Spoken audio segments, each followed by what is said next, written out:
rechaces más, no te encierres más. La distancia ya no hay que conservar, pues finalmente y como nunca ya puedo entender. Finalmente y como nunca lo podremos resolver. Enfrentemos el problema unidas, ya no vivas con temor, pues finalmente y como nunca te acompañaré.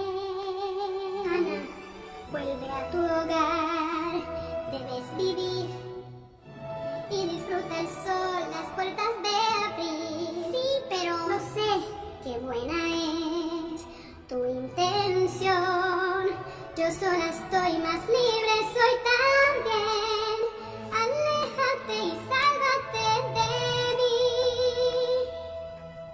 No hay salvación, que no hay salvación. Lo que no sabes qué pasó, qué es lo que pasó. En casa la nieve es peor, peor, peor. ¿Qué? De algún modo enviaste el invierno eterno a todas partes. ¿A todas partes? Pero puedes descongelar a alguien. Claro que no. No sé cómo.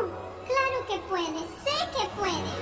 Pues finalmente, como yo libre nunca voy a ser. La tormenta está en mi interior. No puedo